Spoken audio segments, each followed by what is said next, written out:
I think ده الرايس، فيش رايس اللي هو الصغنن ده. النهارده بقى هنجرب مع بعض التابوكي ده. انا بشوفه كتير الفتره اللي فاتت وقلت لازم نجربه مع بعض. جبت اكتر طعم انا بحبه اللي هو كاربونير، فيلا بينا نشوف هو بيقول ايه. كل اللي بيقوله ان احنا هنحط عليه ميه سخنه وبعدين هنسيبه دقيقتين في ثواني ثواني. الخط منمنم بطريقه بشعه. هو كل المكتوب ان احنا هنحط عليه ميه سخنه، وبعد ما نحط عليه ميه سخنه هنحط التوابل. بعد ما هنحط التوابل هنحطه دقيقتين في الميكرويف لو كان 700 واط، ودقيقه ونص لو كان الميكرويف 1000 واط. فانا الميكرويف بتاعي 1000 واط فنحطه دقيقه ونص. ويلا بينا نجهز التبوكي بتاعنا. ده شكله.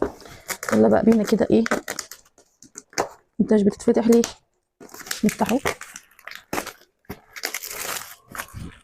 شوف مكوناته بقى ومحتوياته جوه. الكثير من التابوكي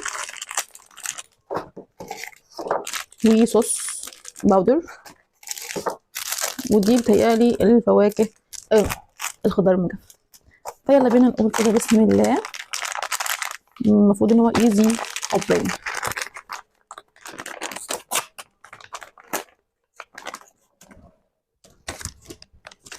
ريحة رز.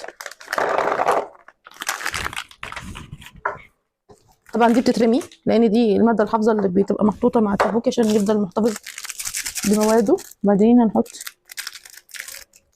الخضار المجفف. I think ده الرايس، فيش رايس اللي هو الصغنن ده.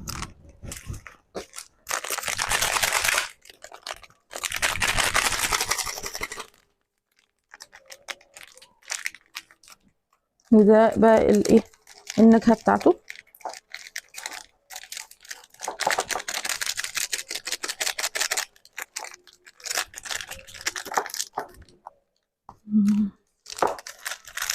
هما ليه مش حاطين علامه ان انا احط جبنه الميه فيها؟ لا حاطين علامه كده الميه تحط حاجه بسيطه تحت جدا. فيلا بينا نحط بقى الميه السخنه ونحطه في الميكرويف. يلا بينا. هنا بقى انا جبت ميه سخنه، المفروض ان هو في حز كده جوه. هبدا ان انا احط عليه الميه توصل له.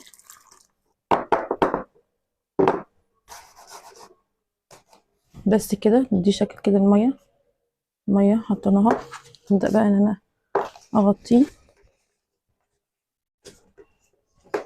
اغطيه كويس جدا وهحطه في الميكرويف دقيقه ونص. استنى نغطي كويس. حطه في الميكرويف دقيقه ونص. يلا بينا نحطه ويلا بينا بقى نجربه. جبت كمان